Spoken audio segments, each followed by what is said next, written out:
Hello मित्रों, नमस्कार। मारी चैनल अंदर तमारुं हार्दिक स्वागत है। आ मित्रों सुपरस्टार एवा विक्रमभाई ठाकुर फिल्म जे भोळाना भगवान जे टेलर आई गयुं छे अने आ मित्रों सुपरस्टार एवा विक्रम ठाकुर फिल्म जे 8 ऑगस्टना दिवसे रिलीज थाय छे, जे कृष्ण भगवानना बर्थडेना दिवसे जे जन्म जयंतीना दिवसे आ फिल्म मित्रों रिलीज थाय छे। मित्रों तमे पण आ फिल्मनुं टेलर मित्रों जरूरथी जोई छे।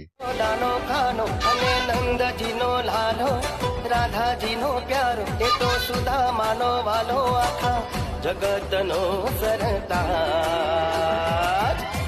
ठाकर मारो राजा धीरा। तो हलो मित्रों सुपरस्टार एवं विक्रम ठाकुर फिल्म जे भोळाना भगवान तमने केवुं लाग्युं टेलर अने आ मित्रों टूंक समयनी अंदर आ फिल्म आवी जशे। जे 8 ऑगस्टना दिवसे मित्रों काळिया ठाकरने आपणे प्रार्थना करी आ फिल्म पण सुपर डुपर हिट रहे मित्रों। अने आ मित्रों विक्रमभाई ठाकुरे बीजी पण फिल्मोनी एक शरूआत करी दीधी छे, ते तमने नेक्स्ट पार्टमां बतावीश। मित्रों अमारी चेनलमां तमे नवा होय अने मारी चेनलने लाइक शेर सब्सक्राइब ना करी होय तो मित्रों जरूर जरूरथी करजो, जेथी आवनारा विडियोनी नोटिफिकेशन मळती रहे।